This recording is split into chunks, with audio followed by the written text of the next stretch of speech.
Hey everyone, so today I really wanted to do a video on my complete Roaccutane experience. I wanted to make this video to help anyone who's thinking of going on it or who's already on it and having like some worries or just wants to know what being on Roaccutane is like.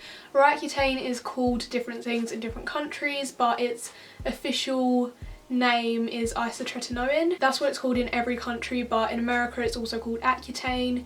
In the UK it's called Roaccutane, and I think it's got different names in Australia and places like that as well. Another thing before I get into the video, I am a little bit ill, so sorry if my voice annoys you. It might not even sound any different on camera, but I can really hear it in my head and sometimes my voice just completely goes, so excuse that for now, but I really wanted to get this video up to help any of you going on the Roaccutane experience / journey.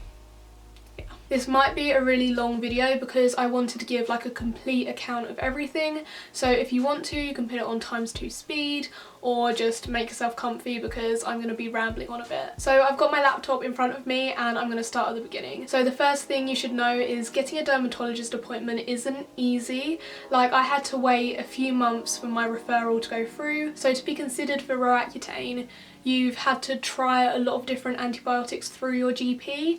I think I tried at least 3 different types alongside some like skin lotions and creams, and nothing kept my acne gone, and that's when they finally decided to refer me to a dermatologist. I'd say I'd been going back to my GP about acne for about 4 years, maybe longer, so it really isn't a sort of I've got acne, I'm going to get Roaccutane sort of thing. You have to go through a long process before that. The reason why you have to go through all of those different antibiotics and things before getting Roaccutane is that Roaccutane is quite a dangerous drug. It does have a lot of side effects, so it's sort of used as a last resort if nothing else clears your acne. So unless you're a really severe case or there's special circumstances or something, you probably won't get Roaccutane on a first doctor's appointment for acne. Just bear that in mind. And also bear in mind that when you're referred to a dermatologist, you might have to wait a few months before you can actually go to the dermatologist. Like, I think my dermatologist referred me in May or June last year, and I finally got an appointment in October. So that's the sort of waiting time for a dermatologist appointment. That might just be in my area where like the NHS is so overloaded, but as far as I'm aware that is the general waiting time. So once you finally get your dermatologist appointment, you'll go there, you'll see your dermatologist, and they'll see whether you're a suitable candidate for Roaccutane.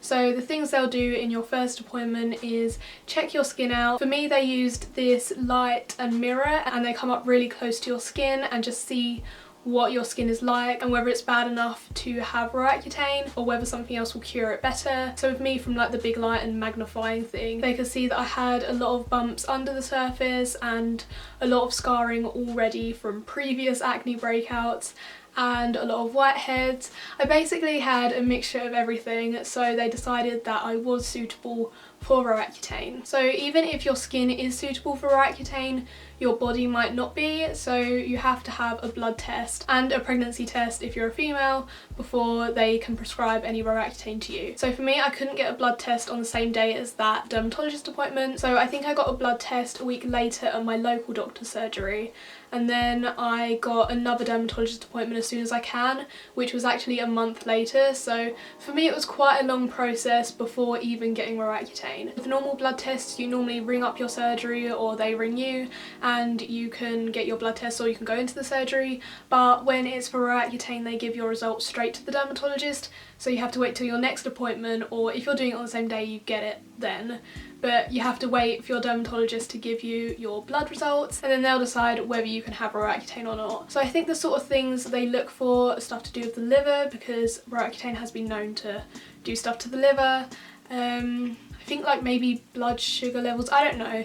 They test things, and if your levels are all good then they can prescribe you Roaccutane. As I've already said, if you are a female you have to do a pregnancy test every time before they prescribe you Roaccutane, and that has to come back negative before they can give you your prescription. So basically what that involves is they give you a little specimen cup and you have to go into the toilet and pee in the cup basically, and then you have to give it to the nurse. And to be honest, I used to find it super embarrassing, but at the end I got really good at it actually. Like, my aim was on point.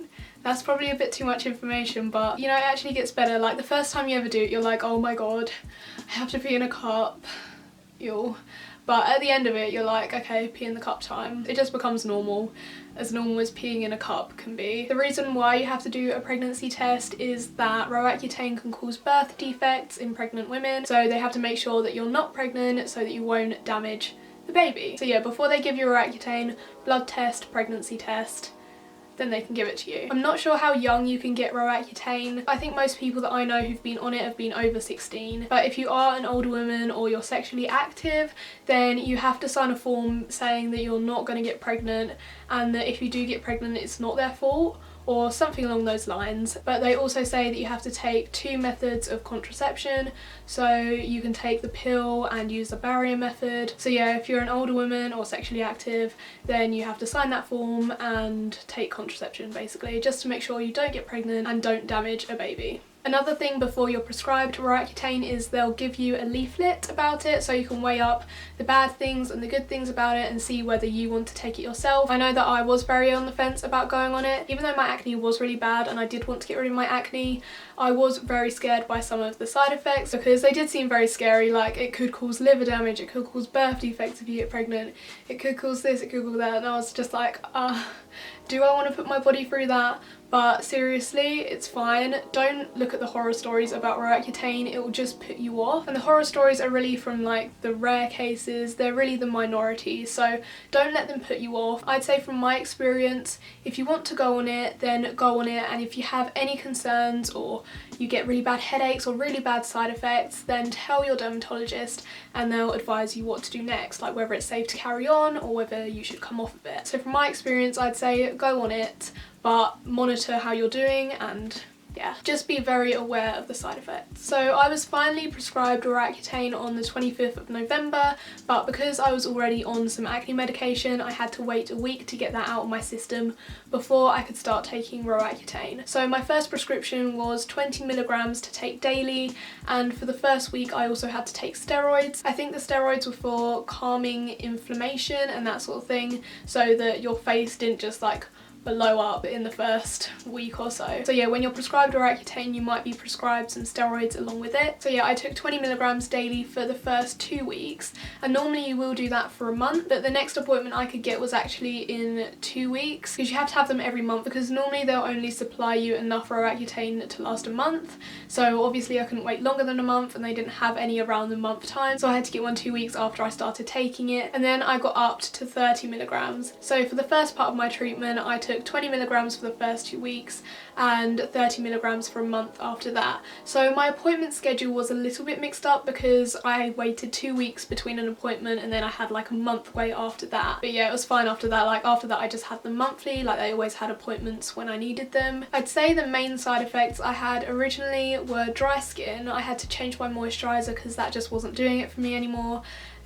Dry lips, they got really dry, and I just had to reapply lip balm like every half an hour maybe, and I got really dry hands, so I'd have to apply hand cream all the time. I remember once when I was in school I applied hand cream, and then like I think we had to do like some sort of mock test or something, and my hands were like so slippery from the hand cream and I couldn't grip my pen, and the writing on that page in my book was just awful, but it was better than having my hands like cracking up. So yeah, hand cream is a must. I also got very dry eyes, and I don't know if many people get that, but I did, so I just made sure I had some eye drops with me all the time. My scalp got a bit flaky, which I really hated to start off with, but then I realised I could wait so long between washing my hair. Like I can wait at least a week between hair washes, which some people might find gross, but I just think that's a massive bonus. Like, you don't have to wash your hair that often. Like I think my hair right now, I haven't washed it for about a week, which might sound gross, but I don't care. Like I still shower, I just don't wash my hair every single time.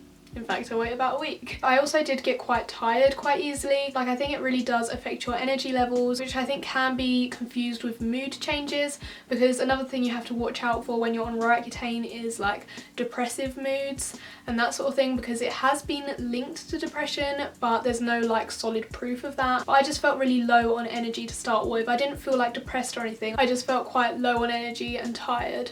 So yeah, that was another side effect. I did get quite bad headaches for the first month or two, so I told my dermatologist that on my 3rd appointment, I think, and they decided to keep me at 30 milligrams for the time being because they didn't want my headaches to get worse. But yeah, my headaches soon improved after that, so if you are suffering with headaches or you're worried about suffering with headaches, I reckon they'll go when your body gets more used to the medication, because obviously it's quite a big change, it's quite a severe drug, so it's going to have quite a big impact on you. So I think headaches are to be expected really. Obviously I'm not a dermatologist, so I can't give you like professional advice, but from my experience my headaches did go, but I'd still talk it over with your dermatologist. I do think the main cause of my headaches was being quite dehydrated. Even though I do drink a lot of water, the drug is very dehydrating, it dries out your skin, that's how it gets rid of the spots. So I'd say definitely drink more than enough water to avoid headaches and just to avoid feeling dehydrated. If you do get headaches, then I'd say take a couple of paracetamols and try and have a nap if you can. Obviously that's hard if you're in school or work. Luckily I could quite easily take a nap because I had a lot of frees at school because I was in upper 6th, so I would just go up to the common room and have a little lie down if I had a headache, or if I got my headache during lunch and I had a free last, which most of my days I had a free last, I would just go home so that I could go and get in bed and get rid of the headache. And pretty much every time the nap did sort out the headache, so I definitely say if you've got a headache, try and take a nap. So I think it was actually my 4th appointment before I actually got up to my maximum dose. They do try and get you up to your maximum dose as soon as possible so that the drug can have its maximum effect on you. My maximum dose was 50 milligrams because you can take a maximum of 1 milligram per kilogram of body weight, so you do have to go off and get weighed with them, and I think I was pretty much 50 kilograms on the dot, so my maximum was 50 milligrams. Obviously it'll be different if you're a different body weight, or for some severe cases they might give you more than 1 milligram per kilogram. So like if you do weigh 50 kilograms but you have a lot of acne that's just not budging, they might prescribe you more than 50 milligrams, like 60 or 70, I don't know. They said to me that I could only take 50 milligrams, but they did say in certain cases you might be able to get more. So once I went up to 50 milligrams, my skin did get drier and my lips got drier, but I think that sort of rebalanced itself once my body had got over the shock of going up to 50. Like every time I upped the dose, my skin would get a little bit drier, then like replenish itself, and it would also break out but then get better after it. So every time you up the dose, just be prepared for maybe a bit drier skin for like a week or so, and for your skin to maybe get a little bit worse before it gets a lot better. So I was on 50 milligrams up until last week actually, and I had a dermatologist appointment, and she said I could either stop and just come off the drugs completely, or I could have a supply of 20 milligram tablets for 4 weeks. And I decided to go for the 20 milligram tablets for 4 weeks to wean myself off of the medication and to hopefully prevent the spots from coming back. I honestly can't say whether your dermatologist will offer you the same thing. They might prefer you just to come clean off of it, but I'd say if you do want that as an option, then there's no harm in asking them. I definitely say if you have any questions for them or worries or anything, just ask them. Like, they're there to help and you won't gain anything if you don't ask. So definitely ask them if you want to try something or just anything, just check it through with them. On my last appointment, my dermatologist also gave me some scar gel. I can't remember the name of it because she gave me it in little sachets. Sachets? Is that the word? I think that's the word, sachet. Anyway, she gave me it in little sachet pouches things, and I poured it all into a little container I had. So I don't know the brand of it or anything, but I'm sure if you do want some scar gel or want to know something to get rid of your scars from the acne, then just ask your dermatologist to provide you something. My dermatologist did give me a lot of free samples of things, and that's how I actually found the moisturizer that worked best for me. So I think on my second appointment she gave me a sample of Eucerin Dermo Purifier moisturizer, and that really helped for me. So I bought the bigger version from Boots. I think it's about £8 a bottle, so it's not the cheapest, but it really does work. So I would definitely recommend trying that. I mean, if you don't want to pay for it, then ask your dermatologist if they've got any free samples of moisturizers, because like you're struggling with dry skin or something. Just ask, because you don't gain anything if you don't ask. So yeah, basically I got prescribed 20 milligrams to start with, that got up to 30 milligrams and then to 50 milligrams, which I stayed on until last week, and now I'm on 20 milligrams again, but weaning myself myself off. I didn't use any skin clearing like ointments while I was on Roaccutane, but I'm now using the scar gel that my dermatologist gave to me. I don't know if your dermatologist will give you any ointments for your face because they tend to just like you to use a Roaccutane on its own because it is quite harsh itself and they don't want you to overload the skin. So yeah, don't expect to get any acne gel with it, but if you're a severe case they might give you some. I actually have one more dermatologist appointment booked, which is for September. It's that far away because they want me to wean myself off over 4 weeks and then they need to give you 5 weeks where you're getting it out of your system, and then they need you back so you can take another pregnancy test to make sure you're still not pregnant.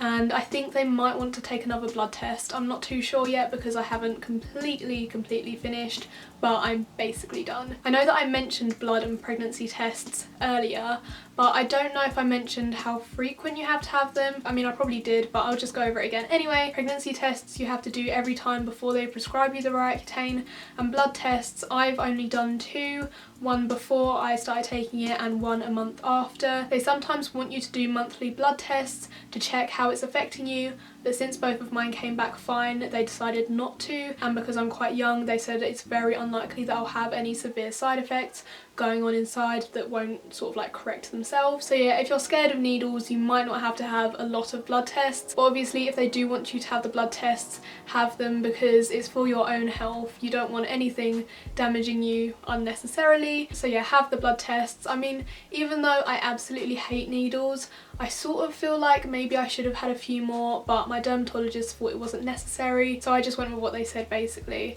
But yeah, if they want you to have blood tests, have them. If they want you to have them, they probably won't prescribe you the medication without the results. Same with the pregnancy tests. If they don't have a negative pregnancy test, then they won't prescribe you the Roaccutane. Once you're finally discharged from your dermatologist, you can still make an appointment with them or contact them within 3 months. I mean, they're not really strict guidelines. Say you've got a problem 4 months later, they'll probably still let you have an appointment. But if you have a problem any later than that, like say a year or 2 later, you have to go through the whole referral system again, which does suck because if your acne comes back when you've been on Roaccutane, it normally comes back 1 or 2 years later, so you won't still be on their system, so you will have to go through the referral thing again. I mean, although that does suck and you will have to be referred again, at least you're not going to have to try all the antibiotics again before getting Roaccutane. You'll be referred straight away and hopefully only have a couple months wait, even though a couple months is still quite a long time. More often than not, when it's gone, but for some people they do have to go on more than 1 round of Roaccutane. But just keep your fingers crossed that it won't be you. That's definitely what I'm doing since my acne has been on and off for about 4 years. So yeah, I'm really hoping it's gone for good this time, but to be honest, I wouldn't really be surprised if it did come back just because I feel like that's what my skin is like. Like, I just feel it loves having acne for some reason. I hate it, but my skin seems to love it. So yeah, hopefully I won't have to go on another round, but to be honest, I wouldn't be all that surprised. So I think that's all to do with the appointments and like medication side of Roaccutane, but there are a few other things you might want to know as well. People have asked me about my skincare while I've been on Roaccutane. I've basically kept the same skincare routine. I changed the moisturizer because my old one just wasn't doing it for me, but every morning I use the simple kind of skin cleansing lotion to just clean my face. Then I use the simple face wash, and then I used to use the seaweed toner from the Body Shop. I ran out of that about halfway through my Roaccutane treatment, so I just sort of stopped using it because I honestly didn't see the difference it was making.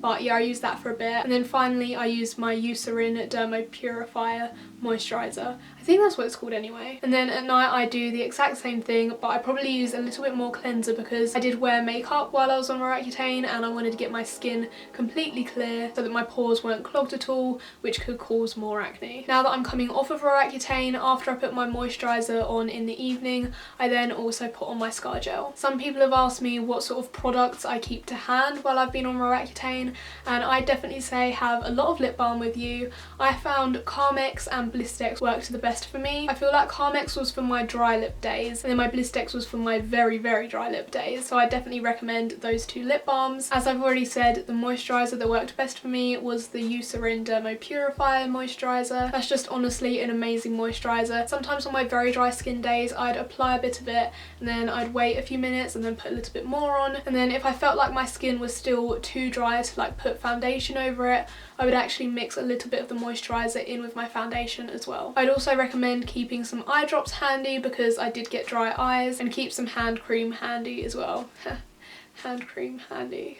I'd also say keep a nail file in your bag because your nails do become a little bit more brittle and they could snap, so if you don't want like sharp nails, then keep a nail file with you and just file it if it snaps. So yeah, they're basically the main products I used and found really helpful while being on Roaccutane. Another thing I got asked by people was whether it was okay to wear makeup while on Roaccutane and how best to apply makeup, because people find that their foundation goes a bit flaky. It's perfectly fine to wear makeup while on Roaccutane, but you do have to make sure you take it off properly so that your pores aren't blocked. I'd personally recommend the simple cleansing lotion to do that, but I'm sure whatever you're using currently is probably good enough as well. Just make sure all your makeup's off at the end of the day. I found with applying foundation that the best way to do it was patting it and softly brushing it in one direction rather than buffing it in, because buffing it in makes the foundation all catch up on the dry skin and then you can see all the obvious flakes. But if you like pat it and like brush it in one direction, then you're less likely to get flaky foundation. I've also been asked whether Roaccutane limits you from doing anything. The only things my dermatologist told me about was don't overdo exercise because you can become very tired, and Roaccutane can also cause joint aches and like joint pains, so overdoing it on the exercise will not help that. Another thing you shouldn't do on Roaccutane is drink alcohol, that is, because of the effect it can already have on your liver. I have looked it up and some people have drunk on Roaccutane and haven't had any negative consequences. I just say don't risk it, or if you do want to have a little bit of a drink, then don't drink too much. Like, just don't go crazy. As I've already mentioned, you shouldn't get pregnant while on Roaccutane. That's something they make very, very clear to you, and that's why they make you take so many pregnancy tests. And another thing you shouldn't do is go out in the sun too much or not wear SPF. Like, you should always wear SPF, especially when it's very hot and sunny. I think the sun cream I use is a Boots Kids one, and I think it's 50, like factor 50, because I thought I'm not chancing anything. So yeah, just be very mindful of like hot and sunny weather. I googled quite a lot of things while I was on Roaccutane because some things aren't covered in the leaflet. A couple of things I googled was, can you get piercings while on Roaccutane? And some people have said you probably shouldn't because it will make the healing slower or something, so the piercing is more likely to become infected. So I'd suggest avoid piercings while on Roaccutane and for 6 months afterwards, because you just don't want to risk getting infections. I also googled whether you could get tattoos while on Roaccutane, and again you probably shouldn't because the healing process will be slower, leading to infections. So again, it's safer to wait at least 6 months after coming off of Roaccutane. I've also been looking into laser hair removal, but again you should wait 6 months after coming off of Roaccutane to do anything like epilating, waxing or laser hair removal, because your skin is much more likely to become damaged and sore, and it's just not a good idea while on Roaccutane or for the months following coming off of it. I think I've now covered everything. I think I've given quite a detailed experience, but if there's anything else you want to know, then feel free to leave a comment or you can message me on YouTube. I can't remember how you do that, but I know there is a message section, or you can also direct message me on Instagram. My Instagram is just Joslin, all one word. I think there's a link in the description. But yeah, any questions or worries or concerns or queries or anything, feel free to message me because I will respond and try and help you as much as I can. So I think that's all I've got to say about my Roaccutane experience. If you did find this video helpful and you enjoyed it, please give it a thumbs up just so that I know whether it did help some of you. As I said, feel free to leave questions and stuff in the comments, and yeah, subscribe if you want. If you don't want to, not forcing you. So yeah, I'll see you all very soon, and I'll leave you with a little clip of my before and after Roaccutane.